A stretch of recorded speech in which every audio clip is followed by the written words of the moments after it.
So you're thinking of making a move out here to Monterey, California? Well, congratulations to you. That could be one of the best decisions you make in your whole life. Good morning or good afternoon. Welcome back to the Moving to Monterey channel. And today we are going to be doing a deep dive into the pros and cons of living here in this charming city right on the beach. So without delay, let's get after it.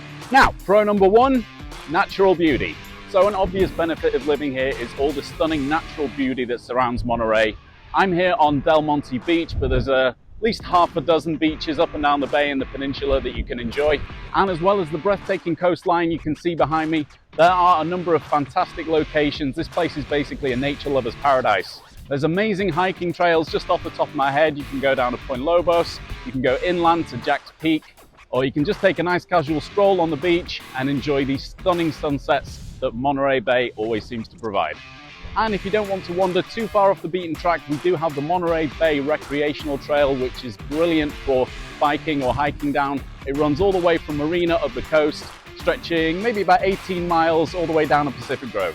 Con number one, cost of living. So it's not going to be a surprise to you that living in Monterey, which is a California beach town in 2024, is going to be quite expensive. Monterey in particular is known to have a higher cost of living compared to other cities in California. And of course, housing can be quite expensive too. If you're looking for a single family home that's got a minimum of 3 bedrooms in Monterey, you can expect to pay north of $1 million. And on top of the bumping cost in regular household things like groceries and gas, home insurance has also gone up quite a lot this year. I can tell you from personal experience that the cost of insurance annually has gone up by maybe a couple of $100s in 2024. And before I forget, my name is Andy Woolfoot. They call me the British agent, Realtor here in Monterey County. So if you are thinking of making a move out here, I get calls, texts and emails all the time from people looking at upsticks and make a move out here to the Central Coast. All my information's in the detail below. Looking forward to showing you around the place. So pro number two, rich cultural heritage. That's right, Monterey is famous for its rich cultural heritage and historical sites, including the famous Cannery Row and the Fisherman's Wharf, where I'm at right now. The city also hosts numerous festivals and events throughout the year, helping to celebrate its diverse cultural traditions. And there's loads of different ways you can explore the cultural heritage around here. You can book a walking tour of downtown Monterey, or just wander about yourself and get a feel for the place. Con number two, traffic. So I did consider whether to put this on the con list at all. If you've lived in a big city, the traffic is nowhere near as bad as probably what you've experienced before. When I first moved to America, I lived in LA for the first year, and I still get flashbacks of being stuck on the 405 for hours and hours. Here in Monterey County, we have Highway 101, which cuts from the north down to the south. Now that's going to be the main road you use to get around the place. That can get a little busy with traffic in the mornings and in the afternoons. But if you're looking to drive from North Salinas all the way down to Carmel, that's going to be about 45 minutes, except during peak tourist season where we've got all the people coming down for the weekends from the Bay Area. Friday evenings and Saturdays around lunchtime, that 101 is going to get pretty backed up. Moving on with our third pro, Monterey has a thriving job market. The city boasts a strong economy in various sectors. We've obviously got tourism, but education, healthcare, and several military institutions are constantly bringing people here for economic reasons. Including in this list are the Naval Postgraduate School, the Middlebury Institute. We've also got 2 major hospitals around here, Community Hospital of Monterey Peninsula, known as CHOMP, and the Salinas Valley Healthcare System. Both of these places employ thousands of people throughout the county. And in fact, the regular turnover of military personnel around here is one of the reasons why the rental market is held up so high. That and the low availability of affordable housing. Which leads us in rather nicely to con number 3, limited housing availability.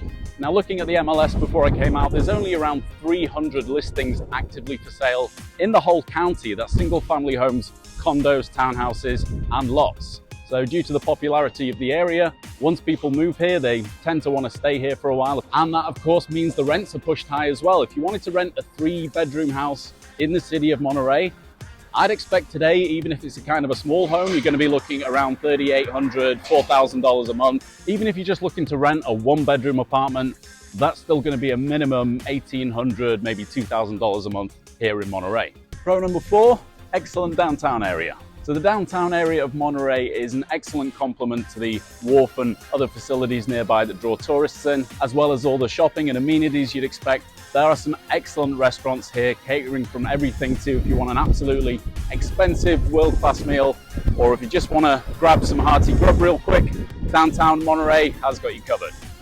Con number 4, marine fog. As you know, Monterey is a coastal town, so it's not uncommon for us to get that marine layer of fog rolling in and covering the bay for sometimes days at a time, as we're so close to the ocean. As you can see, I picked a gorgeous day to be making this point, but actually the best time of year to visit if you really want some nice weather, I'd say would be towards the end of September, October. We get a real Indian summer here on the Monterey Bay. Honestly, you wouldn't think it, but in October, sometimes we get gorgeous blazing sun for days. Temperatures gets up to the 90s or sometimes even creeps into the hundreds. Quick note, this is by no means a comprehensive list of everything good and everything bad about Monterey. So if you feel there's anything I've left off the list, please let me have it in the comments. Okay, and that is it from me. Thank you so much for staying with me all the way to the end of the video. I really appreciate it. Hope you enjoyed this list of the pros and cons. If you have any questions about the housing market or how to move to the area, please feel free to reach out. Again, I'm Andy Woolfoot, the British agent, realtor here in Monterey County. All my information's in the description below, so please feel free to reach out and we can arrange a face-to-face time to talk about the move. That's all from me. I'm going home for a cup of tea. See you on the next one.